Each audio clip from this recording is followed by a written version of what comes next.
Hello बच्चों, let's read the question. Question says find modulus and argument of complex number. यहाँ पे हमें given है नंबर हमें 1 minus iota upon cos pi by 3 plus iota sine pi by 3. Solve करते हैं बच्चों question को. इस क्वेश्चन के लिए जो की कॉन्सेप्ट है वो देख लेते हैं यहाँ से हम. की कॉन्सेप्ट बात करें तो अगर कोई नंबर हमारे पास है z equal to a plus iota b, ये कॉम्प्लेक्स नंबर है. इस कॉम्प्लेक्स नंबर के लिए जो मॉडुलस ऑफ z होता है वो डिफाइन होता है किस तरह से, under root of a square plus b square से. और जो आर्ग्यूमेंट है यहाँ पर थीटा वो डिफाइन होता है tan इनवर्स किस आ जाएगा आपके पास b बाई ए. ठीक है, ये हमारे पास आएगा. अब इसमें अलग अलग चीज़ें होती है. यहाँ पर देखो थीटा को हम कंसिडर किस तरह से करेंगे. यहाँ पे अगर यहाँ पर जो z है वो कहाँ लाई कर रहा हो, फर्स्ट क्वाड्रेंट में लाई कर रहा हो, तो हम थीटा कंसिडर करते हैं. ठीक है ना, या हम ये लिख लेते हैं कि यहाँ पर फॉर्मूला हम थीटा का क्या यूज़ करेंगे, tan इनवर्स b बाई ए. ठीक है, और अगर हम सेकंड क्वाड्रेंट में हैं तो हम यूज़ करते हैं pi minus tan inverse b by a. मतलब पॉइंट अगर सेकंड क्वाड्रेंट का है तो फिर थीटा इक्वल टू ये फॉर्मूला आएगा. थीटा मतलब क्या हो गया, यहाँ पे आर्ग्यूमेंट ऑफ z की हम बात कर रहे हैं.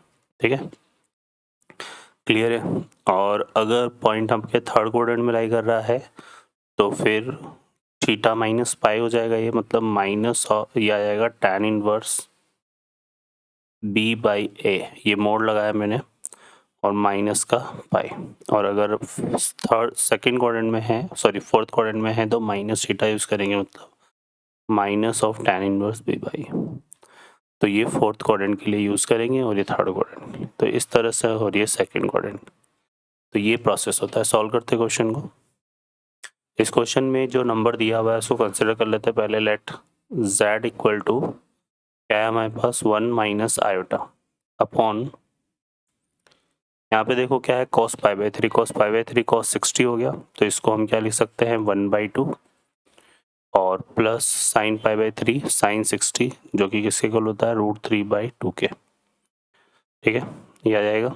अब इसको सॉल्व करें तो यहाँ 2 एलसीएम आएगा, तो ये हो जाएगा 2 into 1 minus iota upon 1 plus iota √3.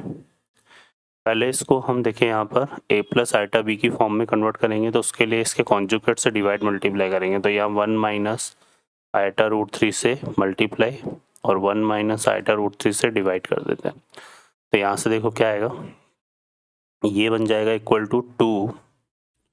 इसको मल्टीप्लाई करेंगे 1 से तो ये आएगा 1 माइनस आयोटा √3, और माइनस आयोटा से करेंगे तो माइनस का आयोटा, और माइनस माइनस प्लस हो जाएगा, आयोटा आयोटा स्क्वायर माइनस का कितना आ जाएगा, ये √3. ठीक है, क्योंकि आयोटा स्क्वायर की वैल्यू -1 होगी, माइनस माइनस तो प्लस हो जाएगा, तो माइनस का √3 आ जाएगा, और ये 1 से क्या, तो ये आ जाएगा. ठीक है, तो यहाँ पर हमारे पास ये रिजल्ट आ रहा है. और अपॉन यहाँ से करेंगे तो ये a plus b a minus b होगा, तो a square minus b square आएगा. तो ये 1, आयोटा स्क्वायर की वैल्यू -1 होती है तो इसलिए प्लस, और √3 का स्क्वायर 3, तो 1 + 3 आ जाएगा. ठीक है, तो ये हो गया 1 + 3 कितना हो गया, 4. और इसको अगर हम देखें फर्दर तो ये बन जाएगा 1/2. यहाँ से हमारे पास आ रहा है 1 माइनस √3 माइनस आयोटा 1 प्लस √3. ठीक है, ये बन रहा है हमारे पास, क्या आ गया, ये z आ गया. अब हमें क्या निकालना है, एक तो modulus of z find out करना है. तो मॉडुलस ऑफ z निकाल लेते हैं. तो अंडर रूट क्या होगा, देखो 1/2 तो कॉमन है, तो इसका स्क्वायर करेंगे तो 1/4 आएगा अंदर की तरफ, है ना, क्योंकि इसका स्क्वायर प्लस इसका स्क्वायर करना है, तो वो तो 1/2 बाहर ले लेते हैं हम इस तरह से, और 1 माइनस √3 का स्क्वायर आ जाएगा, और प्लस 1 प्लस √3 का स्क्वायर आ जाएगा. ठीक है, अब इसको सिंप्लीफाई करेंगे तो यहाँ 1 + 3 माइनस 2 √3, और यहाँ 1 + 3 प्लस 2 √3, तो 2 √3 से 2 √3 कैंसिल हो गया. 1 + 3 कितना हो गया, 4, है ना. तो 4 + 4 कितना आ जाएगा, 8, तो √8 आएगा, है ना. तो यहाँ से मोड z हो जाएगा हमारे पास, √8 कितना हो गया बच्चों, 2 √2 2 √2/2 किया जाएगा, 2 से 2 कैंसिल हो गया, तो यहाँ से implies that mod of z equal to कितना आ गया, √2। तो मॉडुलस ऑफ z जो है वो हमारे पास √2 आ जाएगा, ठीक है। मॉडुलस ऑफ z ये तो कितना आ गया, √2। अब हमें यहाँ पर देखो क्या निकालना है, एक आर्ग्यूमेंट ऑफ निकालना है। आर्ग्यूमेंट के लिए अगर देखें तो यहाँ पर जो रियल पार्ट है वो 1 माइनस √3/2 है, तो ये 1 माइनस √3 क्या होगा, नेगेटिव होगा। माइनस को और 1 प्लस √3 पॉजिटिव है, आगे नेगेटिव लगा हुआ है तो ये भी नेगेटिव है, तो इसका ए और बी दोनों नेगेटिव है। इसका मतलब ये कहाँ पे लाई करेगा, ए और बी नेगेटिव होता है थर्ड क्वाड्रेंट में, ठीक है ना, थर्ड क्वाड्रेंट में होता है। तो इसका जो आर्ग्यूमेंट ऑफ z है वो हमारा डिफाइन कैसे हो जाएगा, आर्ग्यूमेंट ऑफ z यह आ जाएगा tan इनवर्स b/a होता है, तो यहाँ से आएगा √3 + 1, और ये क्या था 1 माइनस √3 है ना, 1 माइनस √3 का मोड लेंगे तो √3 - 1 आएगा, है ना, और माइनस का कितना जाएगा, पाई, ठीक है, ये हमारे पास आएगा। क्लियर है। अब इसको भी अगर हम सिंप्लीफाई करना चाहें तो ये हमारा कुछ इस तरह से बन रहा है, देखो इसको लिख सकते हैं हम tan इनवर्स, ये मोड है, तो ये क्या बन रहा है हमारे पास, यहाँ से देखो ये आ जाएगा, ये हो जाएगा tan π/4 प्लस tan π/3 है ना, √3 की वैल्यू, और इसमें से माइनस को अगर हम कॉमन ले लें तो ये आएगा 1 माइनस 1 इंटू √3, मतलब tan π/4 इंटू tan π/3, ऐसा लिख सकते हैं यहाँ पर, ठीक है। तो ये हमारा बन जाएगा -पाई, तो ये कितना आ जाएगा बच्चों हमारे पास, tan इनवर्स ये आ जाएगा tan, यहाँ पे आ जाएगा ये आएगा tan π/4 plus π/3, π/4 plus π/3 minus pi. अब tan π/4 प्लस π/3 को अगर सॉल्व करेंगे तो ये हमारा कितना बन रहा है, ये बन जाएगा देखो 12 एलसीएम आएगा, और 3 पाई और 4 पाई मिलके 7 π/12 हो जाएगा ये, ठीक है ना, कितना जाएगा ये 7 π/4।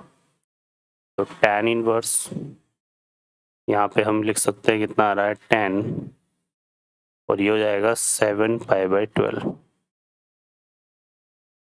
ठीक है, माइनस का पाई।